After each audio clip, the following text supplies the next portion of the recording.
안녕하세요. YTN 헬스플러스 라이프 이은주입니다. 2016년 국민건강보험공단 자료에 따르면 턱관절 장애 환자가 5년 사이에 약 40% 증가했는데요. 턱관절 장애의 원인과 치료법을 살펴보겠습니다. 원장님 안녕하십니까? 안녕하세요.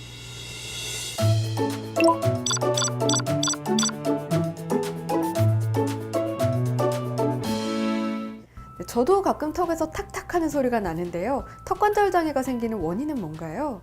예, 기본적으로 턱관절 장애의 원인은 세 가지로 볼 수 있습니다. 첫 번째는 원발성 원인은 잘 모르는 겁니다. 그게 가장 큰 원인인데 그걸 갖다가 저희는 이제 스트레스라고 생각을 하고 있고요.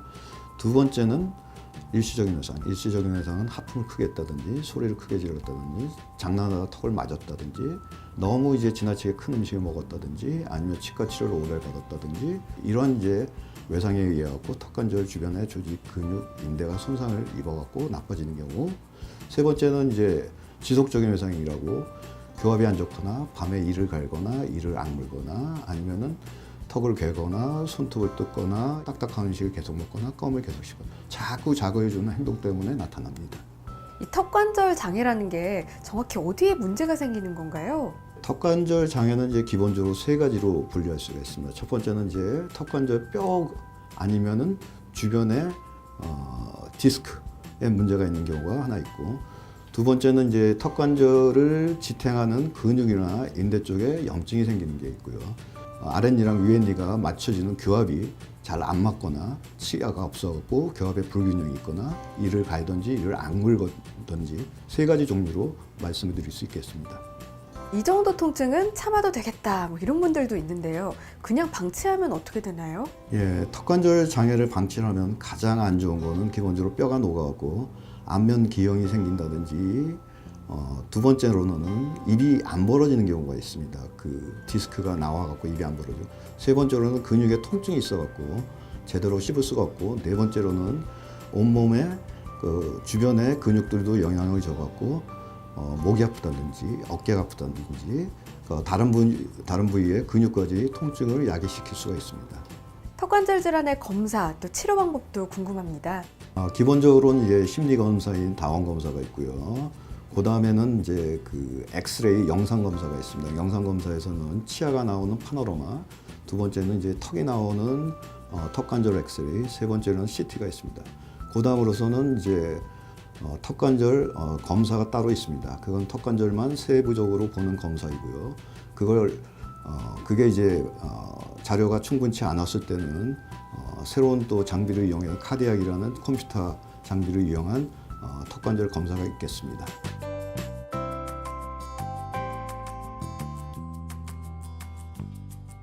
예, 턱관절 치료는 대부분 비수술적 치료가 가능합니다. 치료는 기본적으로 세 가지로 나눌 수가 있겠습니다. 첫 번째는 약물 치료가 있겠습니다. 약은 이제 여러 가지 종류가 있겠고요. 기본적으로 소염제랑 근육이완제가 들어가는 게 있고, 두 번째는 소염제 위주로 들어가는 게 있고, 세 번째는 이제 항우울제 위주로 들어가는 게 있습니다. 세 가지 다 통증을 완화시키려고 하는 치료입니다. 두 번째는 이제 물리치료가 있겠습니다. 물리치료는 고주파 치료, 정원 치료, 레이저 치료 여러 가지 종류가 있지만 기본적으로 턱 근육의 혈류를 순환을 시켜갖고 턱의 통증을 완화시키는 치료입니다.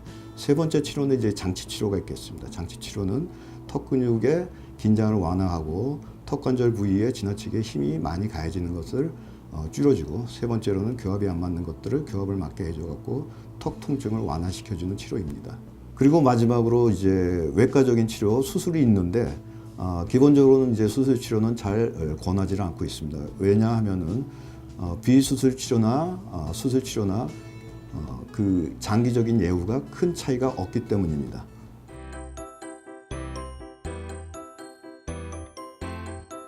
네, 궁금한 점이 있는데요. 이 안면 비대칭 개선도 턱관절 치료로 가능한가요?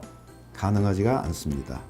안면 변형이 오면은 턱관절 질환이 진행이 돼서 안면 변형이 오면은 교정 치료나 수술 치료 외에는 일반적인 턱관절 치료로서는 치료가 되지를 않습니다. 그럼 턱관절을 치료할 때는 꼭 이 장치를 사용해야 되나요? 그렇지 않습니다.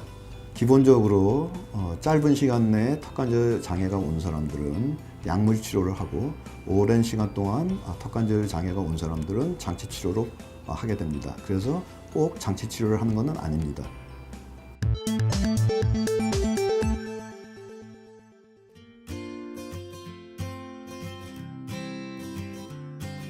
예, 이포치과의 대표 원장 김영식입니다.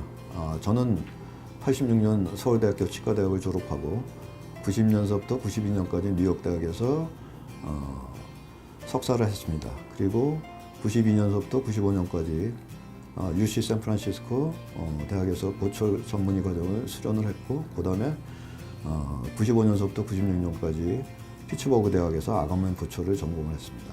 그 이후에 한국에 와서 서울 아산병원에서 2004년까지 재직을 했고, 그 이후에 개업을 하게 됐습니다.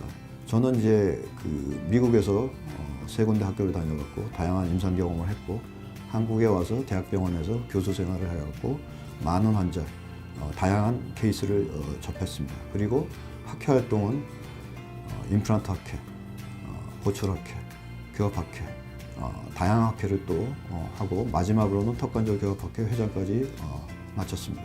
가능하면은 여러 환자분들의 다양한 케이스를 가능하면 쉽게 편안하게 치료할 수 있는 과정을 항상 생각하게 돼 있고, 환자 입장에서 치료하는 병원을 만들고자 했습니다.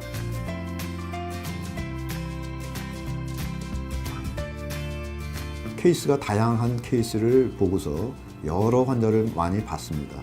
그 중에서도 교합 관련 치료, 특히 이가 잘 안 맞는, 보철을 하고 나서 통증이 심하고 이가 전혀 잘 안 맞는 환자들을 많이 치료를 했습니다. 그리고 많은 환자를 봤기 때문에 그 환자를 통해 갖고 정확한 진단, 그리고 그 치료 과정에서 문제점, 그 문제점을 해결하는 방법, 다양한 방법을 추론을 해갖고 환자한테 가장 편안하게, 그리고 아프지 않게 손쉽게 접근할 수 있는 방법으로 진료를 해서 그 성공률을 많이 높이고 있습니다.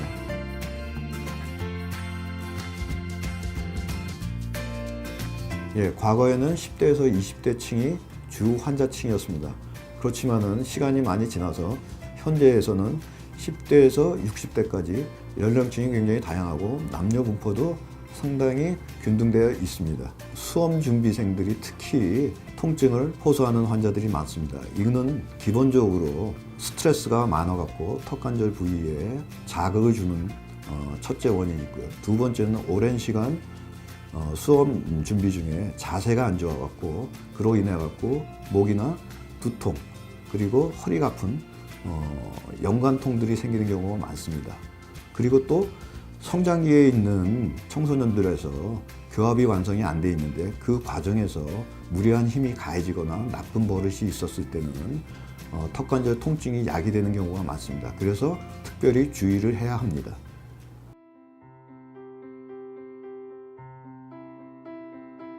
기본적으로 턱관절 치료를 하기 전에 검사를 했을 때 방사선 치료, CT, 3D CT 같은 것들이 있습니다. 이런 것들은 다 기본적으로 건강보험에 적용이 됩니다. 그 다음에 이제 저희가 일반적으로 하는 약물치료, 물리치료, 이것도 다 건강보험에 적용이 됩니다. 약물치료는 저희가 기본적으로 진통소염제, 그리고 근육이완제, 그리고 항우울제, 이런 것들을 나눠서 쓸 수가 있습니다. 그 쓰는 약들은 환자에 따라서 종류가 좀 세분화해 갖고 쓸 수 있겠고요. 그 다음에 물리치료로서는 초음파 치료, 그리고 고주파 치료, 그리고 레이저 치료, 다양하게 치료를 할 수가 있습니다.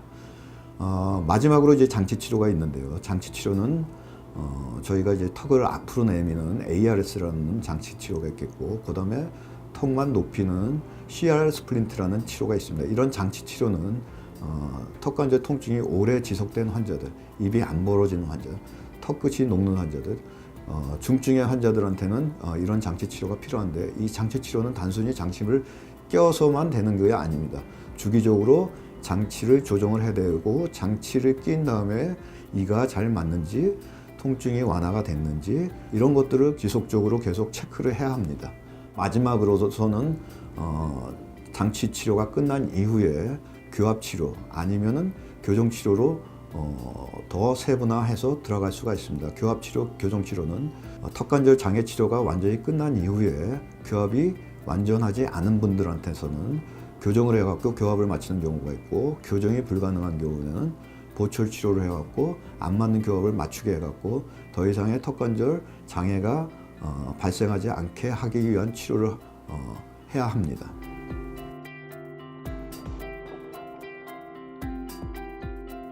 예, 스플린트 치료는 이제 기본적으로 통증이 오랫동안 지속된 환자들 중에서 교합이 안 맞거나 입이 안 벌어지거나 턱뼈가 녹는 환자들한테 사용을 합니다. 스플린트 치료는 두 가지 장치를 저희 병원에서는 치료를 하고 있는데, 첫 번째는 ARS라고 해갖고 턱을 앞으로 내갖고 디스크가 빠진 디스크가 자기 자리를 돌아올 수 있게 만들어져 갖고 입을 벌릴 수 있는 그런 장치를 일단은 만들고요. 높이만 높이는 CR 스플린트 장치라는 게 있습니다. 이 장치는 교합을 안정을 시키고 턱관절 주변의 근육이 통증이 심한 경우에 통증을 완화를 시키고, 턱끝이 녹는 사람, 턱뼈끝이 녹는 사람들, 이런 환자들한테 턱뼈가 녹지 않게 방지를 해주는 그런 치료를 해주는 치료입니다.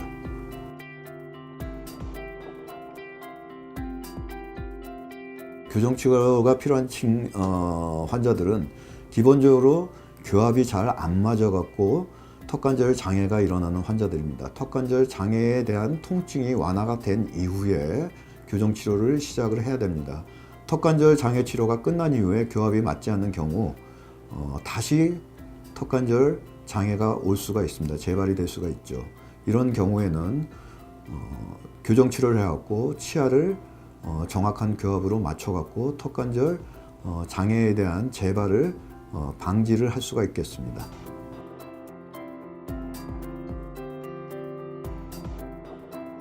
예, 기본적으로 턱관절 통증이 있는 부정교합 환자는 교정을 먼저 하면은 교정이 정확하게 될 수가 없습니다.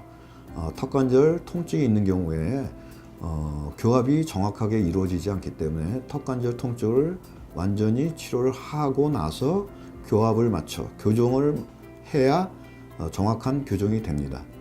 그래서 기본적으로 교정보다는 턱관절 치료를 먼저 해야 합니다.